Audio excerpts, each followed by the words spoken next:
ये 36 बिरादरी की पंचायत है। सारे समाज, सारे देश से लोग आए हैं, सभी दल के आए, हमने बीजेपी वाले भी बुलाए, वो नहीं आए। वो अब भी आना चाहते हैं, केंद्रीय मंत्री आना चाहते हैं, तो उनका स्वागत। मैं एक ही चीज कहूंगा कि भाई, झारखंड और वहां पे एक जगह है नेतरहाट, वे आदिवासी लोग हैं वहां के, वे मिलिट्री से लड़ाई लड़ रहे 19 साल से। हम उनकी लड़ाई देख गए। हम तो योद्धा बन रहे पूरे पश्चिम उत्तर प्रदेश के, हरियाणा के और उसके बड़े योद्धा हैं यहाँ के, लेकिन भाई लड़ाई सबसे बढ़िया लड़ाई लड़ रहा आदिवासी।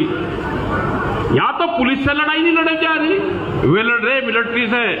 वहां पे फायरिंग रेंज चलती है, 12 गांव है, उन मिलिट्री ने उठाने की कोशिश करी कि जंगलों से पूरे गांव को उठा के और यहाँ बड़ी रेंज बना दे। जैसे ही मिलिट्री की गाड़ी टैंक जाते हैं ना, वे गांव वाले सड़कों पर लेट जाते हैं। वहां पे 8 दिन तक सड़कों पर रहते हैं, 8 दिन तक। और किसी का चोट लग गई, उसको उठा कर बगल करेंगे, मल्लम पट्टी आएंगे, दूसरे लौट जाएंगे। 19 साल हो गए यहाँ, मतलब 2 दिन में हवेलियां और घर सारे तुड़वा दिए। भाई लड़ाई अपनी कोर्ट से भी लड़ लेना और यहां से निर्णय करो, जब उनकी गाड़ी आए ना, उनकी आगे लौट जाओ, एक कादे का डंडा लगेगा, किसी का खून खान निकलेगा। हमारी नमस्कार, मैं जगभूषण शर्मा। हम और आप जानते हैं कि जो वर्तमान सरकार है, बीजेपी वर्तमान सरकार है, जो इन दिनों देशव्यापी उसने इविक्शन ड्राइव अपना अभियान, बेदखली अभियान कह लें जिसे हम, वो चलाया हुआ है। जगह जगह पर डिमोलिशिंग हो रही है। और ऐसे में 1 जुलाई को फरीदाबाद के अनंगपुर में भी हुई और एक ही परिवार के 4 मकान तोड़ दिए गए। ठीक है जी। और इन हालात में हम जो हैं गुजर रहे हैं, और आए दिन आप देख रहे हो दिल्ली में हुआ, बहुत जगह हो रहा है। और इसे हम समझते हैं 1 जुलाई को जो पूरा जो ये ड्राइव का जो अंजाम दिया गया अनंगपुर में, तो उसका विरोध काफ़ी हुआ। और उसी विरोध के चलते अनंगपुर जो संघर्ष समिति एक उसका गठन किया गया, तो उसने बीती 13 जुलाई को जो सूरजकुंड चौक पर एक महापंचायत का आह्वान किया। और उस मंच का जो संचालन किया वो विजय प्रताप कांग्रेस के नेता हैं फरीदाबाद से, तो उन्होंने किया वो मंच संचालन बाखूबी उन्होंने निभाया अपनी जिम्मेदारी को। और इन जो अलग अलग जो आप कहें कि राजनीतिक जो क्षेत्र से जुड़े हैं, जो राजनीतिक दलों से जुड़े हैं, उन नेताओं ने भी हिस्सा लिया। किसान यूनियन के जो नेता हैं उन्होंने भी हिस्सा लिया। धार्मिक, सामाजिक, ऐसे बहुत सारी जो संस्थाएं हैं, वो कुल मिला के हम ये कहें कि इसको कहा गया कि 36 बिरादरी के जो है जो लोग थे उन्होंने हिस्सा लिया। अब यहाँ पर सिर्फ मेरी एक ज़ाती दलील ये है कि 36 बिरादरी का ही नाम क्यों, हम बिरादरियों में भी क्यों बंटते हैं? हम भारतीय क्या के क्यों नहीं कहते कि प्रत्येक भारतीय, या ये कहे कि सामूहिक तौर पे भारतीयों ने जो है वो हिस्सा लिया? जब तक हम कहीं ना कहीं बिरादरी के रूप में या किसी भी जाति या उसके रूप में बटे रहेंगे, तब तक ये देश कमज़ोर रहेगा। पहला काम है भारतीय, वो व्यक्तिगत तौर पे कोई क्या है वो अलग बात है, लेकिन पहला जो उसकी पहचान भारतीयता की होनी चाहिए, भारतीय की होनी चाहिए। खैर, ये मेरी जाति है। और मैं आपको अब नाम गिना दूँ कि कौन कौन मंच पर उपस्थित थे। दीपेंद्र हुड्डा, ये कांग्रेस से हैं, आप जानते हैं, MP हैं। ईरा हसन जो है वो महिला जो हैं वो कैराना से वो MP हैं। सौरभ भारद्वाज आम आदमी पार्टी के। मंत्री करण दलाल, ये भी कांग्रेस के हैं पलवल से। प्रहलाद गुंजन कोटा से। और अतुल प्रधान, ठीक है जी, ये और इनके अलावा भी बहुत से जो लोग हैं ये सारे मौजूद थे। अब जो किसान यूनियन की बात करें तो राकेश टिकैत है, गुरनाम चुड़नी है, और युद्धवीर सिंह है, चौधरी वीरेंद्र सिंह हैं, ये भी पहुँचे। तो ये बहुत सारे नाम हैं। अवतार बढ़ाना भी पहुँचे हुए थे। और विजय बैंसला ये है राजस्थान से, अब हैं धीरज गुजर हैं। और अच्छा, यहाँ पर आफ्ताब अहमद साहब हैं जो पूर्व मंत्री भी रह चुके हैं। नीरज शर्मा, अरुण जेलदार के अलावा बहुत से जो लोग हैं ये सब वहाँ पे पहुँचे। अब एक और बात चलिए कि मंदिर जो है, मंदिर हो या कोई भी जो पूजा स्थल हो किसी प्रकार, किसी भी धर्म से संबंधित हो, वो 2009 से, अब एक ये बयान जो मेयर साहिबा का है फरीदाबाद की, उनका क्या है, 2009 के बाद जो बने हैं, या 2009 में या 2009 के बाद जो किसी भी ग्रीन बेल्ट पर या नगर निगम की भूमि पर या किसी तरह से सरकारी ज़मीन पर कोई भी धर्मस्थल बना होगा उसको डिमोलिश किया जाएगा या वो खुद तोड़ दें, ऐसा नोटिस चस्पा किया कर दिया। ये भी एक चल रहा है अभियान। तो इस बारे में अधिक जो जानकारी है वो हमें जो दे रहे हैं वो एंटी करप्शन फ्रंट के फाउंडर प्रेसिडेंट हैं MP नागर साहब, एडवोकेट हैं। 12 स्थित कोर्ट के चैम्बर नंबर 139 में बैठे हैं, फर्स्ट फ्लोर पे, और मेरे साथ हैं एंटी करप्शन फ्रंट के जो फाउंडर प्रेसिडेंट हैं एडवोकेट MP नागर साहब। अब MP नागर साहब का मुझे इससे ज़्यादा परिचय नहीं देना क्योंकि ये खुद परिचय के मोहताज नहीं है। हाल ही में जो 13 जुलाई आपने देखा होगा कि सूरजकुंड चौक पर अनंगपुर संघर्ष समिति द्वारा एक महापंचायत का आह्वान हुआ था, और उस आह्वान के दौरान जो राष्ट्रीय स्तर पर जो विभिन्न राजनीतिक दल हैं उनके नेता और धार्मिक समाज के नेता और अन्य जिस तरह से जो सामाजिक संगठन हैं उनके नेता सभी ने मिलकर जो है उस महापंचायत में शिरकत की, और नागर साहब भी वहाँ पर पहुँचे हुए थे मंच पर, और इन्होंने वहाँ पर जो कुछ भी देखा समझा हम इनके माध्यम से ये जानकारी आपसे साझा करेंगे कि उस दिन आखिरकार जो अगर हम समझे महापंचायत के सार को तो किस तरह से आप देखते हैं कि क्या था पूरा मामला। जी देखिए साहब, जहाँ तक अनंगपुर की पंचायत की बात है तो पंचायत में फाइनली तो लिए गए 3 डिसीजन। पहला तो ये कि भाई हम मुकदमे को रिव्यू के माध्यम से लड़ेंगे। दूसरा ये कि भाई जो सरकार ने जो कानून बनाया PLPA ये हरियाणा पे लागू नहीं होता क्योंकि पंजाब का बहुत पुराना कानून है, तो इसको निरस्त किया जाए और तोड़फोड़ की कार्रवाई बिल्कुल बंद की जाए। और तीसरा जो फैसला था कि भाई जिन लोगों के मकान टूटे हैं उनको उसका उचित मुआवजा भी सरकार को देना चाहिए। तो 3 फैसले पंचायत में लिए गए और 30 दिन का हरियाणा सरकार को और भारत सरकार को अल्टीमेटम दिया है कि इसको तरमीम करे और जो मकान बने हुए हैं उनको पूरी तरह से बचाने का काम सरकार करे। नागर साहब, एक बात है, मैंने कृष्णपाल जी को भी सुना है, वो सुप्रीम कोर्ट के ऑर्डर की दुहाई दे रहे थे, ठीक है जी, और आप ये कह रहे हो कि यहाँ पर जो है वो लागू नहीं होता, तो इसको हम किस तरह से देखें?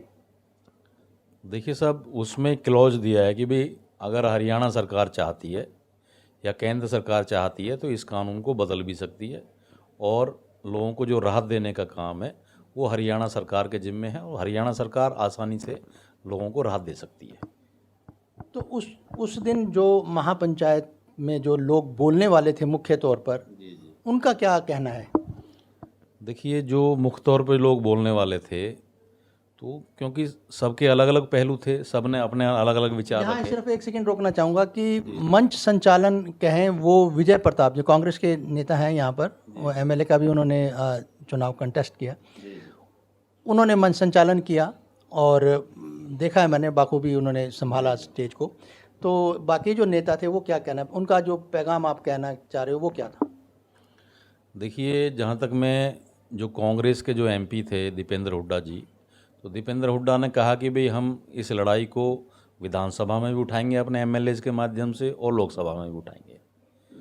और जो अतुल प्रधान आए थे MLA मेरठ से, सरदना से, तो उन्होंने भी कहा कि भाई मैं UP की जो विधानसभा है वहाँ भी इस बात को उठाऊंगा कि ये अनंगपुर गाँव उजड़ना नहीं चाहिए, और हम लोग अपने जो हमारे उनके जो समाजवादी पार्टी के जो 37 MP है उनके माध्यम से लोकसभा के अंदर भी इस मामले को हम उठाने का काम करेंगे। तो दोनों ने यही बात कही। इसके अलावा जो इकरा हसन जी आई थी कैराना से, जो MP थी, तो उन्होंने कहा कि भाई जो गुजर जो होते हैं वो तो शेर होते हैं, और शेर अगर जंगल में नहीं रहेगा तो कहाँ रहेगा। तो उनका कहना था कि ये जो वन है ये तो गुजरों का है, तो इसलिए जंगल से उजाड़ा जाना उचित नहीं है। और राकेश टिकैत साहब भी आए थे? हाँ, राकेश टिकैत जी भी आए। उन्होंने कानूनी पहलू के साथ साथ ये भी कहा कि भाई इस लड़ाई को हम सड़क से लेकर संसद तक लड़ेंगे, और अगर ज़रूरत पड़ी तो जितने भी किसान संगठन हैं देश के वो इस अनंगपुर को पूरी तरह से लोगों से पाट देंगे और पूरी दिल्ली को चारों तरफ से घेर लेंगे। उन्होंने भी ये कहा। और इवन जो गाजियाबाद से मुखिया गुजर आए थे उनका भी यही वर्जन था कि भाई हम लोग दिल्ली को चारों तरफ से घेर लेंगे। अब एक तो ये है कि एक तरफ तो विजय प्रताप जी ने ये कहा कि हमने जो है विपक्ष को यानी बीजेपी वालों को भी बुलाया था इस पंचायत महापंचायत में, और मैंने एक बाइट कृष्णपाल गुर्जर जी की भी सुनी है, तो वो ये कहते हैं कि हमें नहीं बुलाया गया। देखिए, जहाँ तक मैं शर्मा जी, इस बारे में मेरा एक छोटा सा एक मानना है मेरा कि अगर किसी सभा के अंदर 1 लाख लोग आ रहे हैं और 1 लाख लोग अपने दर्द को लेकर रो रहे हैं आपके ज़िले के अंदर, तो मैं नहीं समझता कि किसी के न्योते की ज़रूरत है या उसको विपक्ष न्योता दे। गांव के लोगों ने अपना दर्द बताया। अब कृष्णपाल हमारा भाई है, तो कृष्णपाल भाई को ये पता होना चाहिए कि भाई लोगों के अनंतपुर के जो गांव के जो लोग हैं उनके पेट में दर्द है, और अब डॉक्टर की जो भूमिका है उसमें कृष्णपाल गुर्जर हैं। तो डॉक्टर का फ़र्ज़ ये बनता है कि अगर, क्योंकि उसको डॉक्टर इसलिए तैनात किया गया है कि वो लोगों के दर्द का निवारण करें, और जब लोगों के डॉक्टर के दर्द के लिए उसको चुना गया है तो उसका स्वयं फ़र्ज बनता है कि वो जनता के बीच में जाए। पंचायत में खुद जाना चाहिए था, हमारे समाज के लोगों का दर्द है तो उसमें जाके बाकायदा खुद जाके अपनी भूमिका वहाँ निभानी चाहिए थी और बताना चाहिए था कि भाई यहाँ आने वाले समय में तोड़ फोड़ नहीं होगी।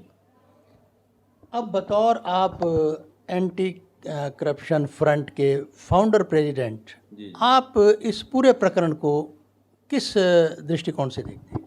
देखिए, इसमें 2 ही दृष्टिकोण है साहब।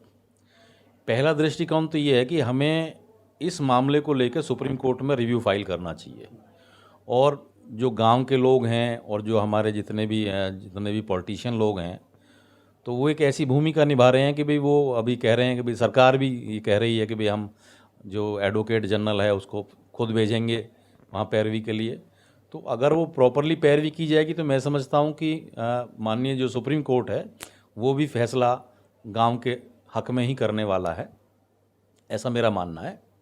और जो दूसरा पहलू ये है कि भाई अगर कहीं से भी सुनवाई नहीं होती है तो सरकार को खुद भूमिका में अपने आप आकर इस ज़मीन को बचाना चाहिए, क्योंकि ये 1300 साल से लगातार जो लोग रह रहे हैं, जिन लोगों ने दिल्ली बसाई, क्योंकि ये जो अनंगपुर गांव है ये राजा अनंगपाल तोमर ने बसाया था और अनंगपाल तोमर ने ही दिल्ली बसाई थी।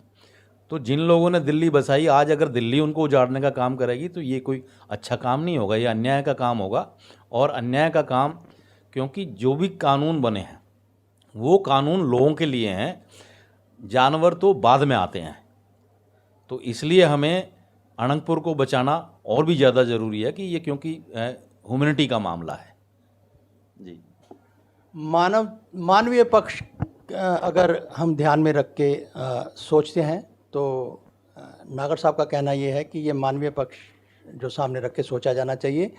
और रही बात, जैसे हमने कहा कि किसने बुलावा दिया या किसने नहीं दिया, दरअसल एक हमारे भारतीय समाज में एक कहावत है या एक कथन यूँ कह लो वो चलन में रहता है कि आदमी सुख में जाए या ना जाए, किसी के दुख में ज़रूर पहुंचा जाना चाहिए, क्योंकि इसमें किसी न्योते की, किसी इनविटेशन की ज़रूरत नहीं होती। ये एक सामाजिक प्रथा कह लो, परंपरा कह लो, या एक संवेदना कह लो कि कहते हैं ना कि दुश्मन का भी अगर कोई जाता है तो वहाँ पर भी शिरकत करनी चाहिए।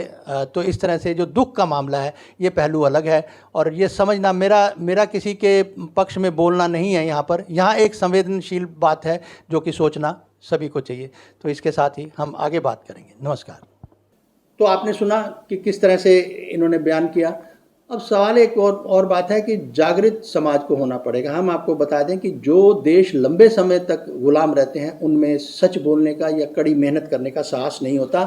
ये मेरे शब्द मत बोलना, हम तो एक ज़ाती तौर पे मानने वालों में से हैं। ये जो कथन जो कहा गया है, ये किशन पटनायक साहब एक मशहूर थिंकर हुए हैं, पत्रकार हुए हैं, उनकी एक विनाश को निमंत्रण, मेरे पास एक छोटी पुस्तिका है, इसमें आत्महत्या के विरुद्ध इनका एक आर्टिकल है, उसके रेफरेंस से मैं आपको बता रहा हूँ कि जो देश लंबे समय तक गुलाम रहते हैं उनके नागरिकों में इतना साहस नहीं होता। और बड़े अफसोस की बात है, उन्होंने कहा कि सरकार जो अब जिस तरह से आबादी बढ़ रही है, लगभग आज जो 140 करोड़ से आप हट ही नहीं रहे। प्रधानमंत्री जी कहते हैं 140 करोड़ नहीं, आज लगभग अगर हम गलत नहीं है तो 150 करोड़ के आसपास जो है भारत की आबादी पहुंच चुकी होगी।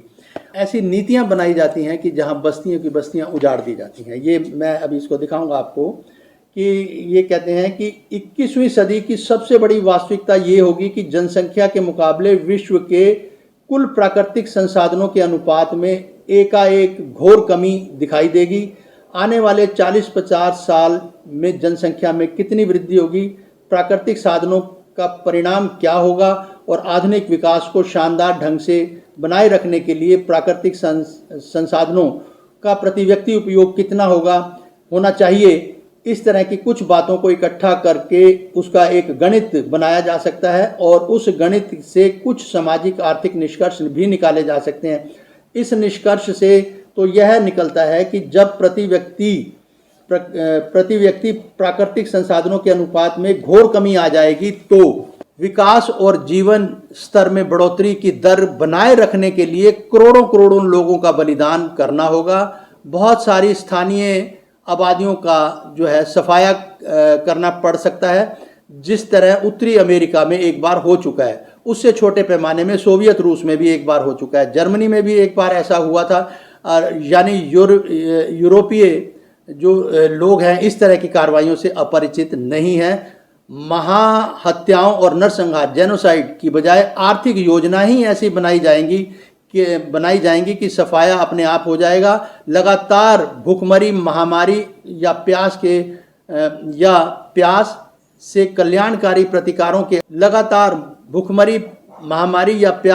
कल्याणकारी प्रतिकारों के अभाव में झुंड के झुंड लोग तड़प कर स्पष्ट लेकिन धीमी गति से मात्रा में मरने लगेंगे। तब 21वीं सदी में ऐसी दैवी विनाश या विकास की कीमत कहकर चर्चा से ओझल कर दिया जाएगा। तो ये मैं आपको इसका बताऊंगा पूरा इनका जो लेख है। तो आत्महत्या के विरुद्ध ये 21वीं सदी की जो है एक परिणति के बारे में उन्होंने बताया है। तो हमें भी थोड़ा सचेत होना पड़ेगा, आत्मसंयम चाहिए होगा। और फिर सबसे ज़्यादा ज़रूरी बात है कि ये जो हड़कंप मच गया, ये हो गया, वो हो गया, ऐसी खबरों से ज़्यादा जो हड़कंप मचेगा आप उसके बारे में थोड़ा सोचो। तो इस वीडियो में फ़िलहाल इतना ही, फिर मिलेंगे। नमस्कार।